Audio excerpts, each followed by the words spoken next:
अच्छा भैया गौर करी, हम ब्यास की सुन छला जादू सिवान बिहार।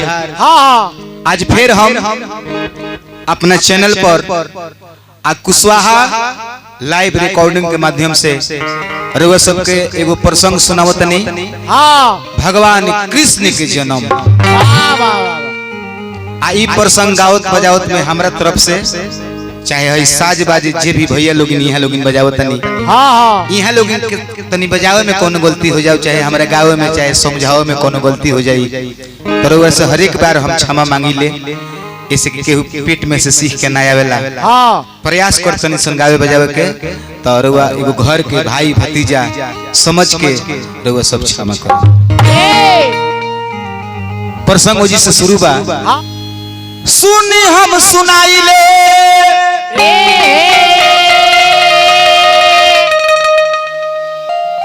ई बात हो जदुवंशी के, तरहली ए हवा तो नारी एगो जदुवंशी के, उन्हीं से शुरुआत जदुवंशी के,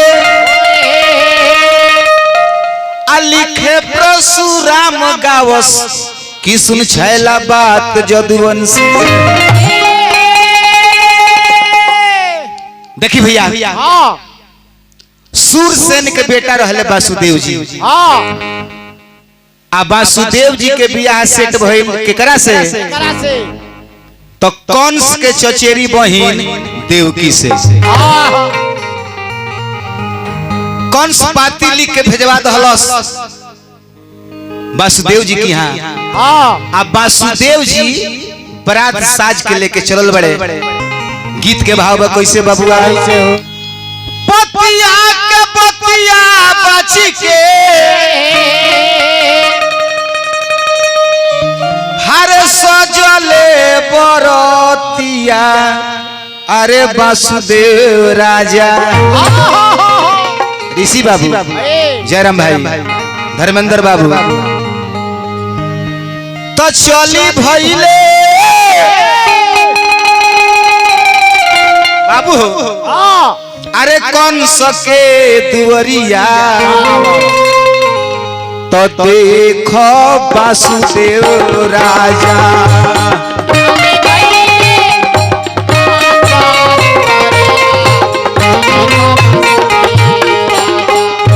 चली भइले कंस के दुवरिया, देखो वासुदेव राजा।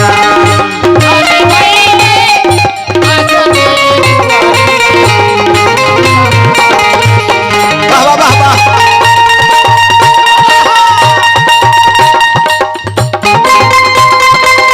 अरे धर्मेंद्र बाबू जी रहो, जयराम भाई, ए ऋषि बाबू, ए ललन भाई।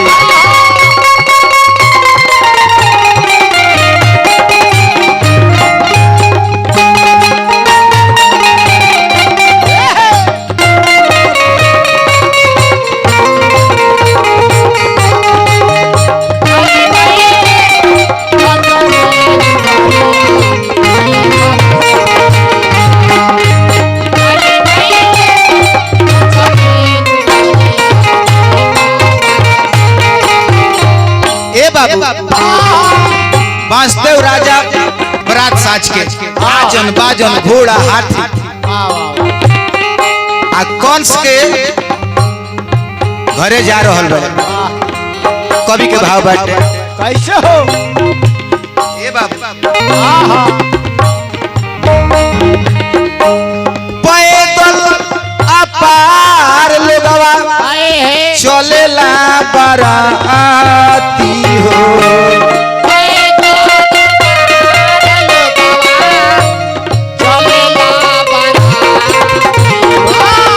बाबू पैदल अपार लोगवा चलेला बराती हो,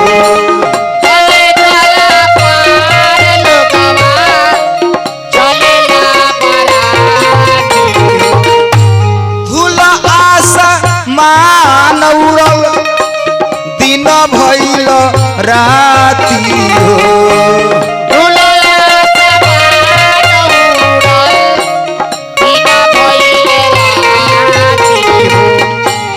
आगे आगे वासुदेव जी के बारात जाता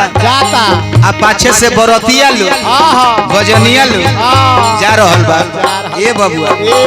आजन बाजन बाजत दुर्गा बाबू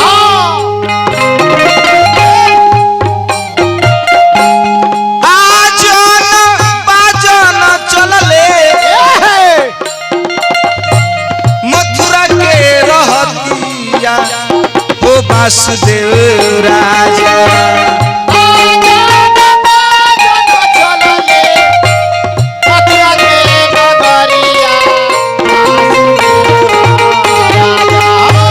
चली भई कंस के दुअरिया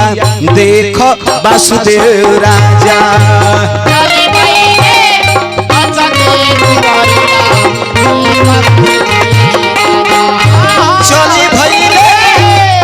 के दुअरिया देखो वासुदेव राजा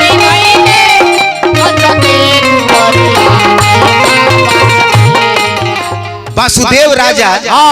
बरात लेके पहुंचले कहवा तो कंस के दरवाजा पर। तो हमने की यहाँ बारात आवेला जब द्वार पर बारात आवेला तो हमने के घर के माता बहन स्वागत में द्वार पूजा पर गीत गावे ले कैसे हो। एक घड़ी के माता बहन लोग आवता दुआरा पइले बरिया ते पापा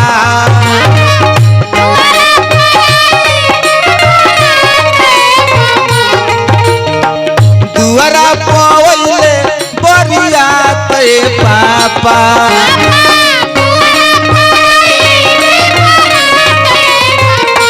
पापा समाधि मिलन रौरा जाइए पापा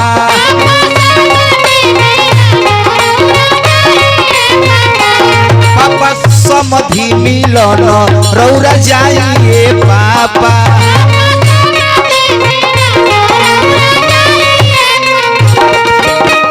जब हमनी के दुआरिया पर बारात आवेला नो जरा भाई ऋषि बाबू तो बेटी बाप में सवाल होला तो बाप कहले कि बेटी द्वार पर तो बारात आई बा आ खोलिए हाथे ना जाए के चाहिए बेटी हथवा में नइखे एको पाई बेटी बेटी हथवा में नइखे एको पाई बेटी बेटी समाधि मिलन कैसे जाइए बेटी बेटी समाधि मिलन कैसे जाइए बेटी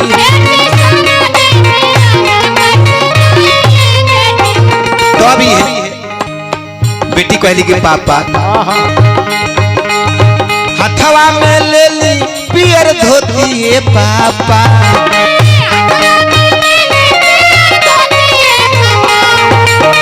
हथवा में ले ली पियर धोती पापा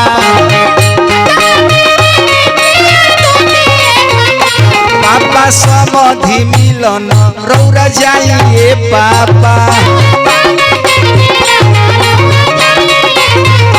पापा समाधि मिलन रौरा जाइए पापा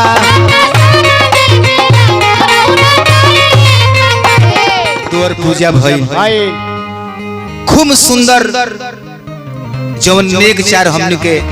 हिंदू समाज में होला नेक चार भइल नेक चार भइला के बाद से सिंदूरदान भइल सवेर के जब बेरा भइल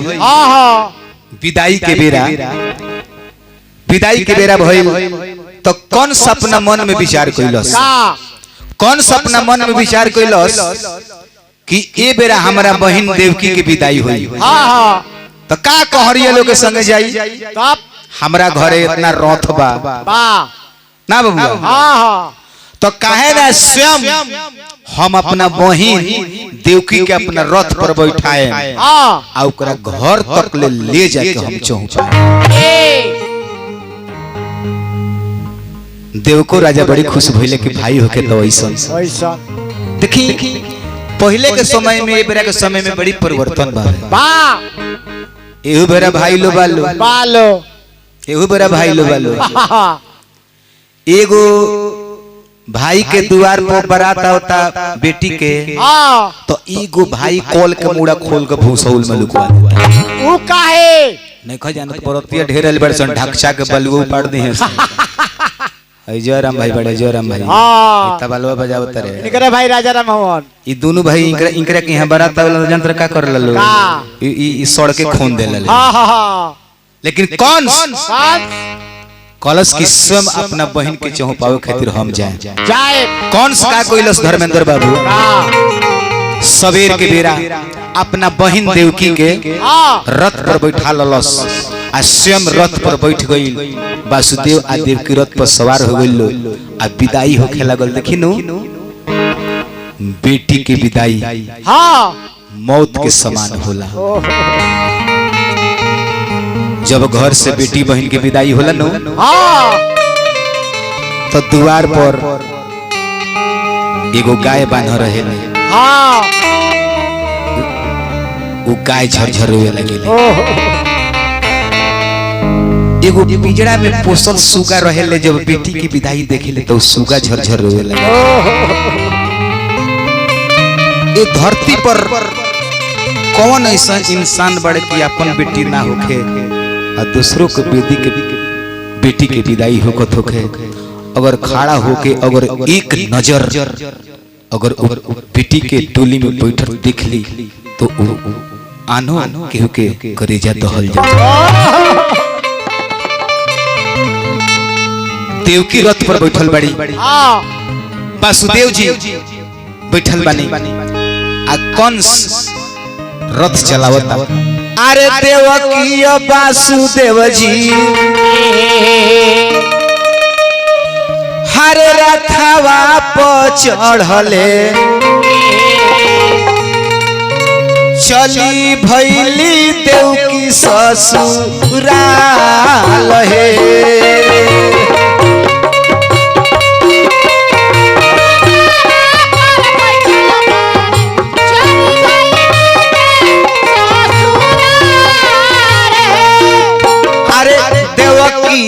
वासुदेव जी रथवा पर चढ़ले चली भैली देवकी ससुराल हे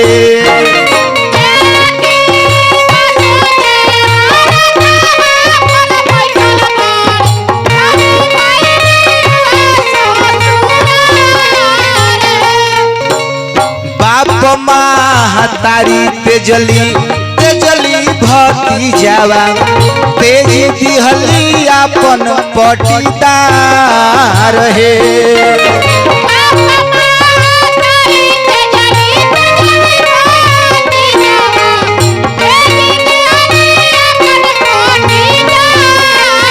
अरे बाप महतारी तेजली भाई हो भक्ति जावा तेजी दिहली अपन पटीदार हे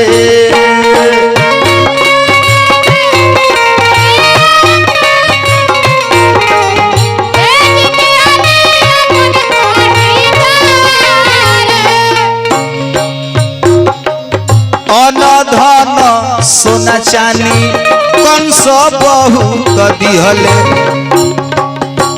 दे दिहले दासिया पार हे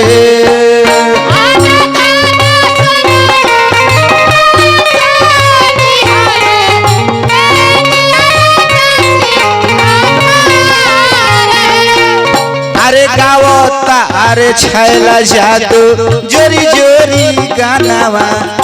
जिनकर सिवान मकान हे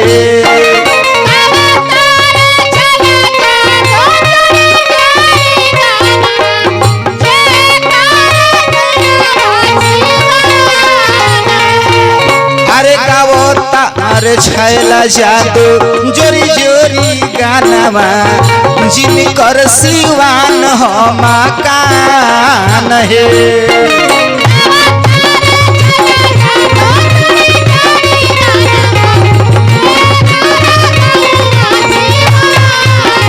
हंसी खुशी से रथ पर बैठा के कंस अपना बहन देवकी के लेके जाए लागल। जब नगर से बाहर रथ भइल कुछ दूर ले चल गई तब तक ले घाटा गरजे लागल, बिजली चमके लागल, करिया बादर घेर रहलस, कहीं घोड़ा भागे लगले, कहीं हाथी भागे लगली। आकाशवाणी भइल का भइल? ऊपर से आकाश में आकाशवाणी भइल कि कंस जिस तुम अपने बहन को चौपाने लेकर जा रहा है, जिस तुम अपने बहन को चौपाने लेकर जा रहा है उसी तुम्हारा बहन का 8वां लड़का होगा जवन तुम्हारा काल होगा, तुमको मारेगा, तुमको मारेगा, तुमको मारेगा।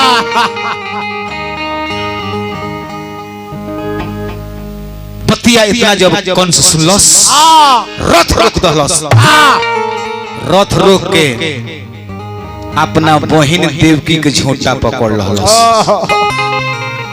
झोटा पकड़ के कलस ना रही बांस ना बाजी,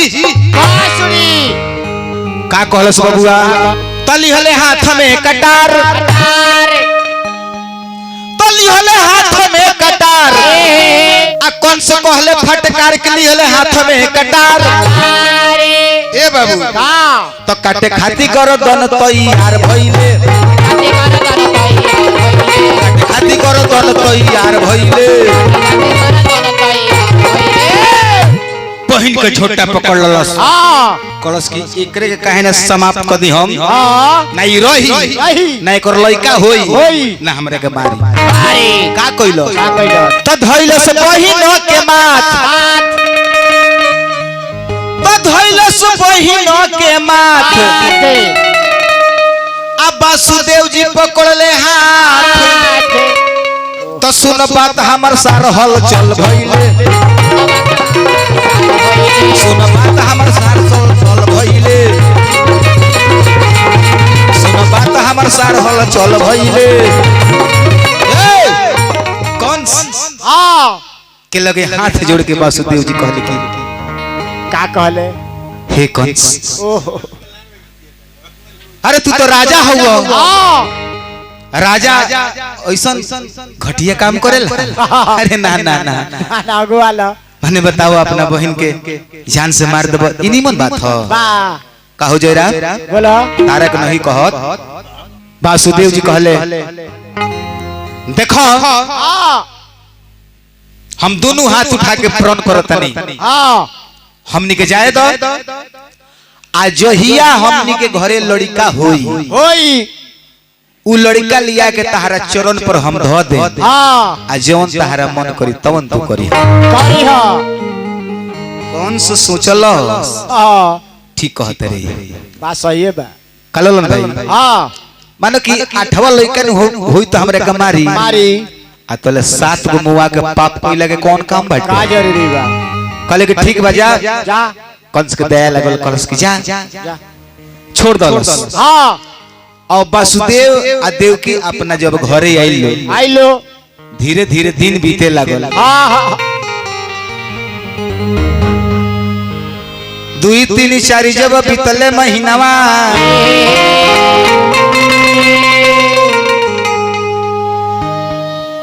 आ राजा के घर भइले कही लइकवा,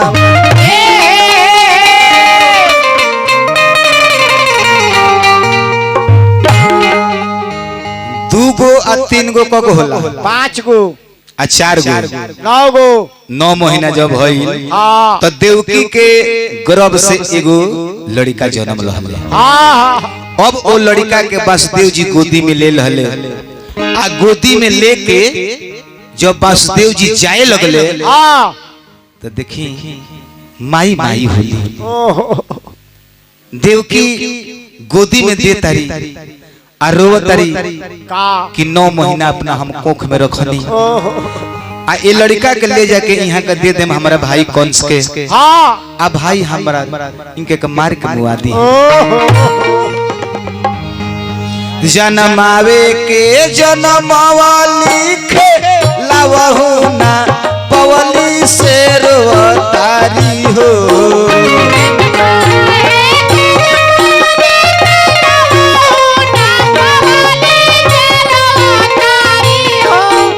जनमावे के जनमवा लिखे लावहु ना पवली से रोतारी हो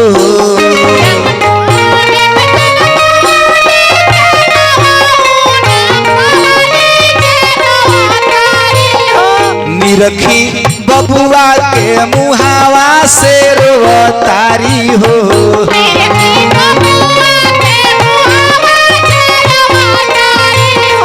निरखी बबुआ के मुहावा से रोतारी हो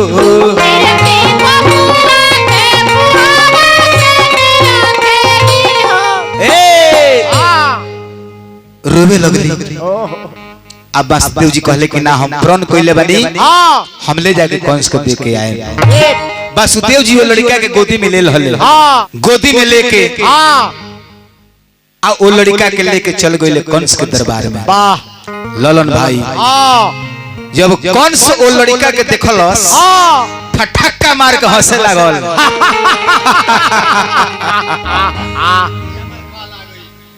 राजा सत्य के तू राजा बाड़ो हमरा काल के लिया के हमरा लगे तू दे दहलो अब ये वासुदेव जी गोदी में कंस के लड़का के दे दहले आ कंस का कइलस कि चलस कि ओ लड़का के पटक के मुआई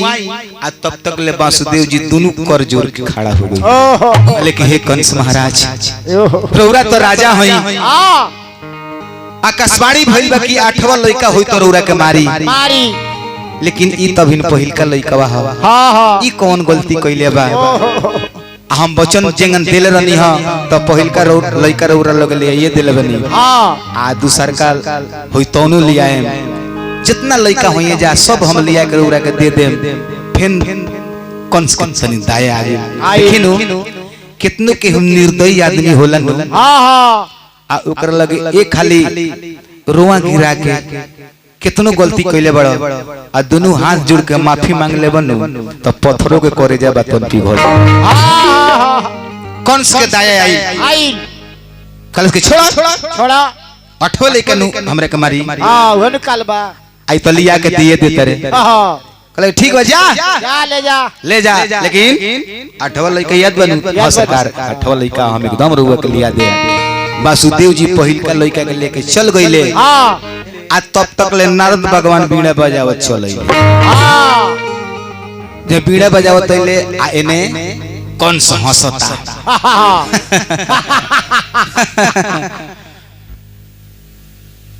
नारद जी कहले कि तब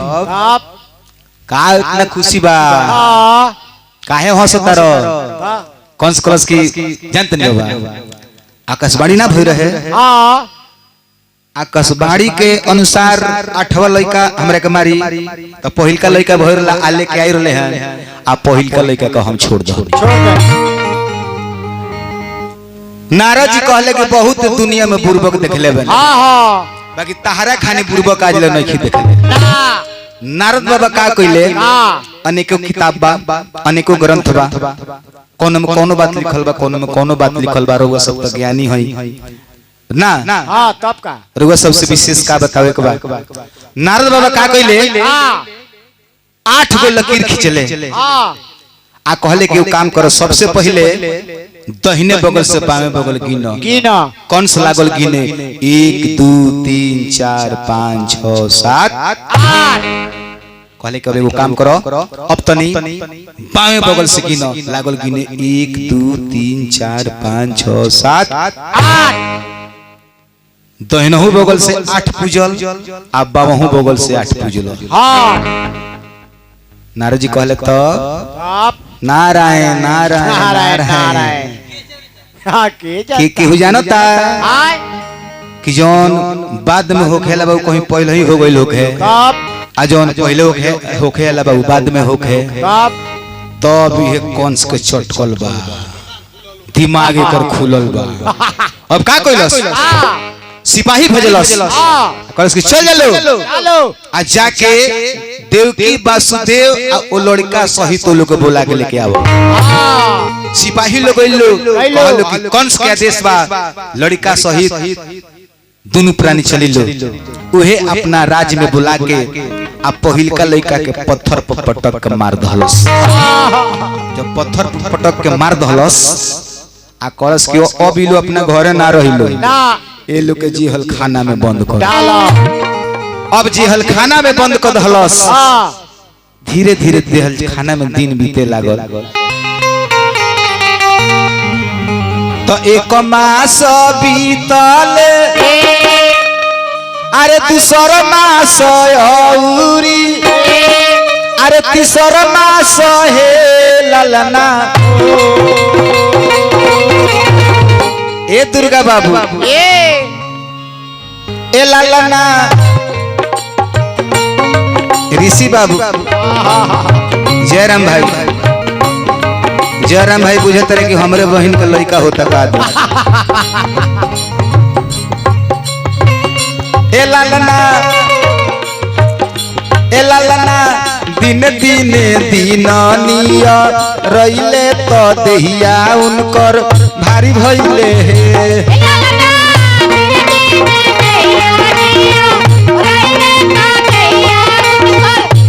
हे लालना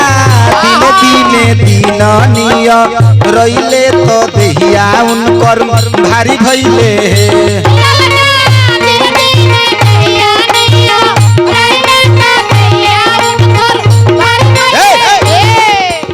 वासुदेव आ देवकी कंस के कारागार में बंद बालो धीरे धीरे दिन बीते लागल तो एही गन करत करत ओ एगो तो पहिलका लड़का हो गए रहे एही गन करत करत 6 गो लड़का के कंस मार के मुआ दहलस आ 7वां गर्भ जवन देवकी के पेट में रहे उ जोग माया से जोग माया ले जाके आ वासुदेव जी के एगो औरी औरत जेकर नाम रहे रोहिणी के गर्भ में स्थापित कर दी हल जौना से बलराम जी के जन्म भइल हाला हो गई कि 7वां लड़का गर्भपात हो गई तब कंस के खटकल कि आकाशवाणी तो कबो झूठा नहीं के हो सकत इस 7वां लड़का गर्भपात के गनिया हो गई आया के पूरा जितना सिपाही लो रहे जो पहरा देत रहे कलश के पहरेदार सिपाही अब दिन आवे वाला बा 8वां लड़का अब होखे वाला बा अगर जे सूत गइल लो त तारा लोग के बाल बच्चा भोक्सी छोकवा भाई सुते के नहीं के जगह ही के बा धीरे धीरे दिन बीते लागल देवकी वासुदेव जी ओ कंस के कारागार में झरझर होता लो मन बरले बड़ो इने कंस भी इंतजार करता कि कब 8वां लड़का होखो आने वासुदेव आ देवकी भी इंतजार करते लोग 8वां लड़का कब होखो इहे भादो के महीना हो रात अनहरिया रहे वो कंस के घर में वो कंस के जेल में देखी किंगनीय भगवान के जन्म होता भादो के महीनावा बुधवार दिनावा अष्टमी तिथि महान हो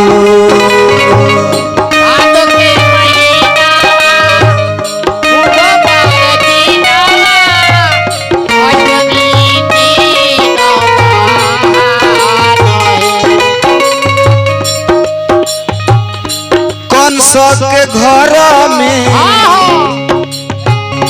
कंस के घर में जेल के अंदर में जन्मिनी कृष्ण भगवान है।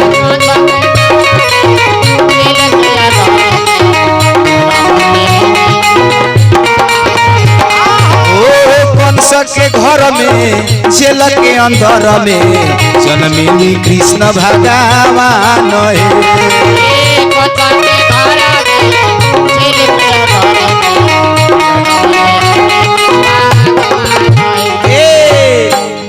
रहे समैया 12 बजे रतिया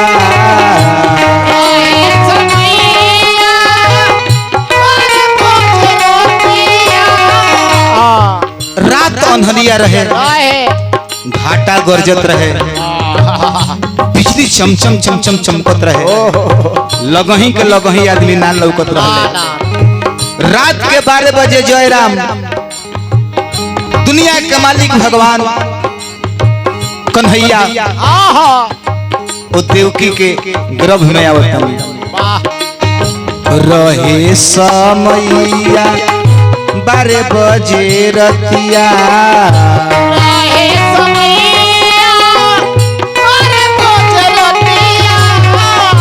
गरजी गरजी के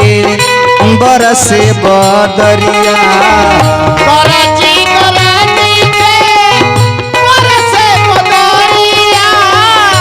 गरजी गरजी के बरसे बदरिया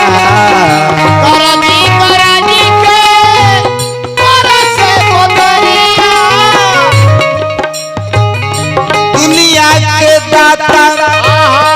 आज विधाता धन जदुवंशी खाना दान है।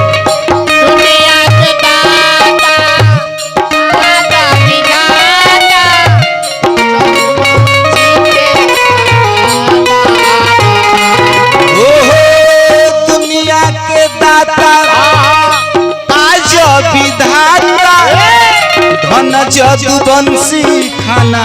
दान है।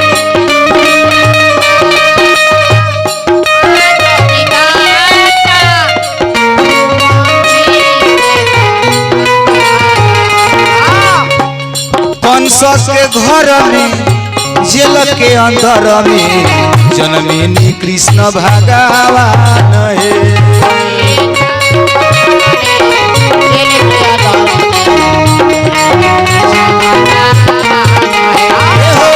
कंस के घर में जेल के अंदर में जन्मिनी कृष्ण भगवान है।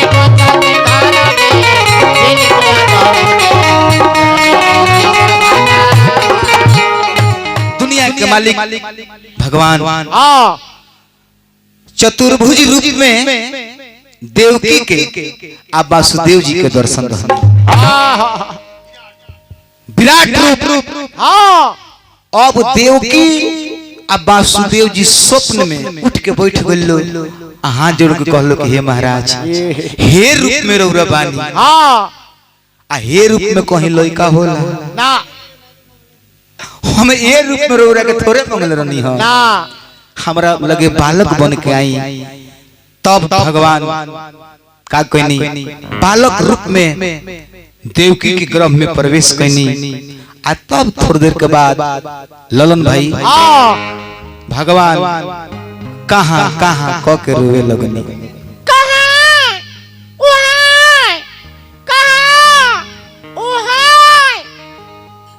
रोवे लगनी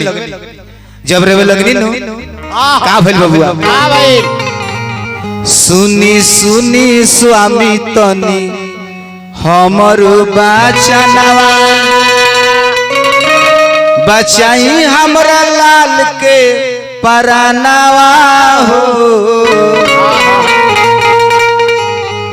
ना तो जानी जई है अरे भाई दुश्मनवा तो मार दी है निकर जानवा हो देवकी को तरीके हे स्वामीनाथ लालो के हमारा अरे बचाई परनवा न तो जान जई है भाई दुश्मनवा हो।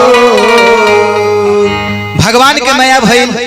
हाथ के हथकड़ी खुल गई, गोड़ के बेड़ी खुल गई। जितना पहरादार लोग पहरा देते रहे, पहरादार लोग सुत गई। आज जौन फाटक रहे अपने से खुल गई। हाथ हाथ खड़ी खुलल तो गोड़ावा के बेड़िया तो सुत गईले सब पहरादारवा हो। तो सूप में उठा के कृष्ण भगवान के तो चल भइले जमुना किनारवा हो। तो गावतारे छैला जादू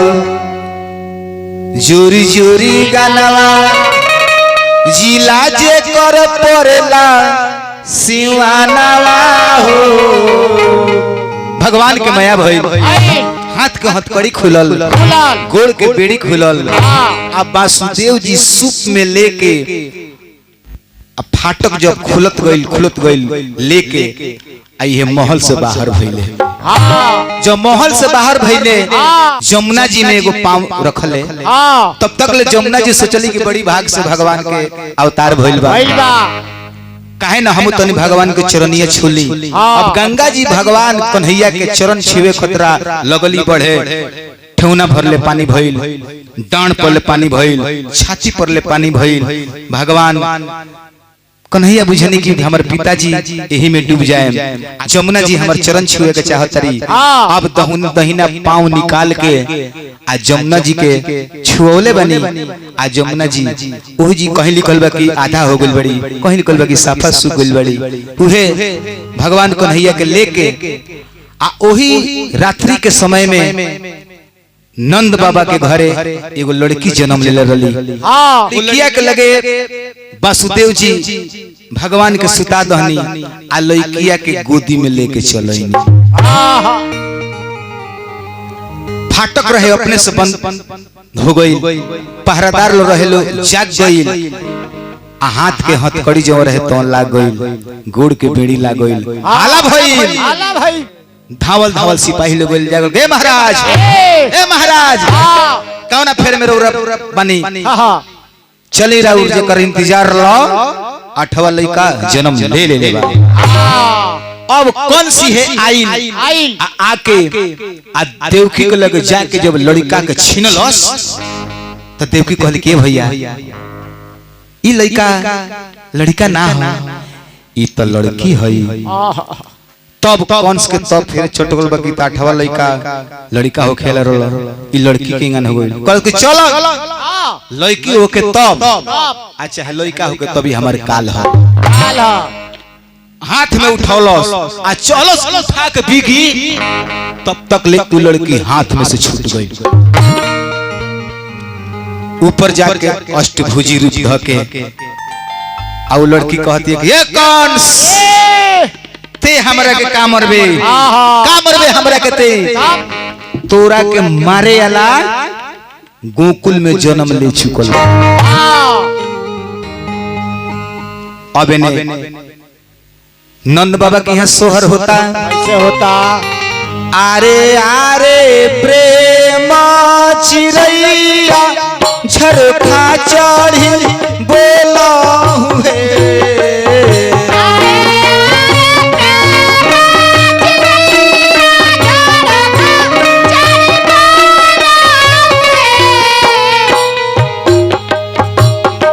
चिरई ताही बोलिया बोलिया कचहरिया हरि जी जहावा बैठल होई है।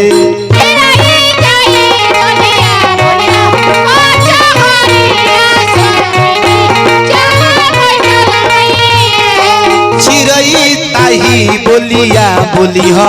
कचहरिया हरि जी जहावा बैठल होई है।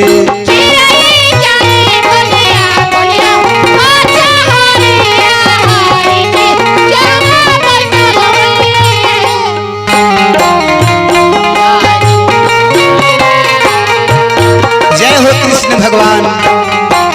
ये संसार के रक्षा करी ये प्रसंग और सुनता एक घर परिवार के रक्षा करी कुशवाहा लाइव रिकॉर्डिंग के भी रक्षा करी हमनी के भी रक्षा करे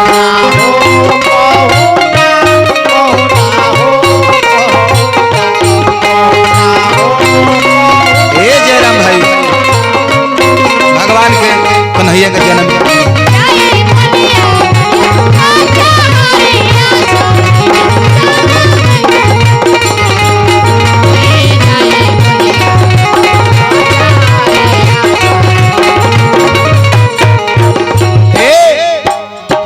उहावा से सामी उठी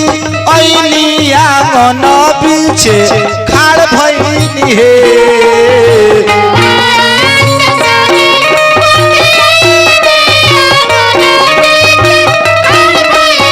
अरे उहावा से स्वामी उठी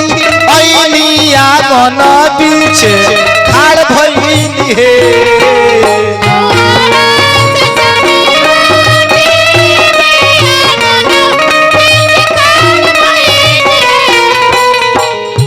ललना मोरा घरे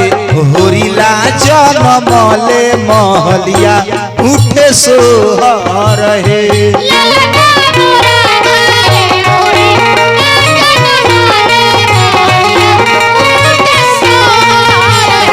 ललना मोरा घरे होरिला जनमले महलिया उठे सोहर हे बाबा चलो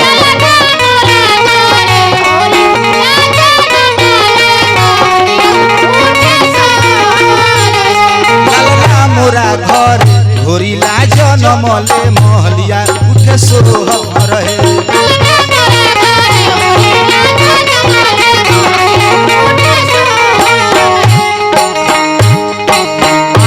बोल दी कृष्ण भगवान की